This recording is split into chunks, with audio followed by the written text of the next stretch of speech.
Welcome to Learning to Read Guitar Notes with Scales by Gene Petty, and I'm glad to have you here. We got a nice new scale picture here. Those are 4 notes of a scale. Actually, it's half a scale, and that does have a name. It's a confusing name, so I never talk about it in this section. I'll tell you right now, that's called a tetrachord. There's 2 halves of a scale, the first tetrachord and then the second tetrachord. But calling it a chord is just confusing, so I left it out of the whole presentation, except for now. So, moving on, let's discuss why scales. Not only are scales the foundation of Western music, they're ingrained in our culture and our collective unconscious. Not just because we might have heard that Do-a-Deer song, but every tune or melody that you hear can arguably be derived from scales. Scales are used for the improvement of finger facility as well, and the development of the ear. So why not for learning to read notes for guitar, or any instrument for that matter? The practice of scales is an ancient tradition. Can you really try to tell me that even Yngwie Malmsteen never practiced scales? Can you pick any rock guitarist that you'd hold up to be a master and say that there was never any practice of scales going on? I assume that you're not even familiar with the genres of jazz and classical. If I was addressing such an audience, they'd already be well versed in scales. You might have already practiced scales without knowing what the names of the notes are. We're going to use scales as an approach to read notes. If you don't spend any time on scales, your ears, your eyes, your fingers will lose out. You'll miss out on finger dexterity, ear training, and sight reading. Learning scales will help you learn keys. Knowing scales will easily help you build chords.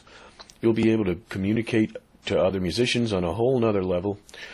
It'll enhance your ability to write music as well, not just on paper, but by what your ear learns from hearing the royal order of notes.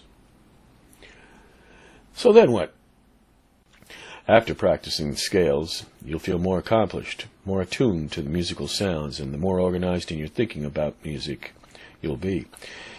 You don't feel like practicing or learning from dingy old scales? Well, too bad.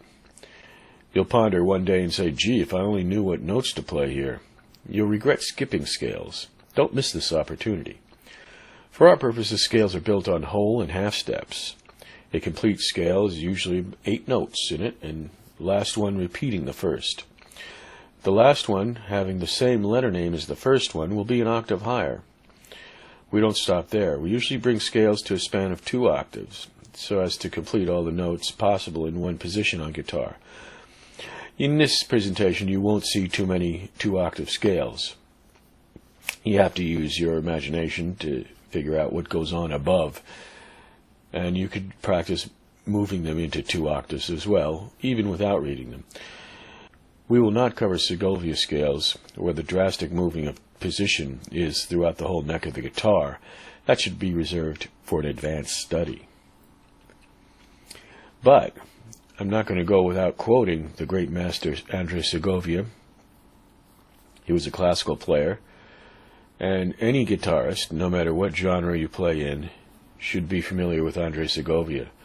He said, thanks to the independence of elasticity, which the fingers develop through the study of scales, the student will soon acquire a quality which is very difficult to gain later, physical beauty of sound.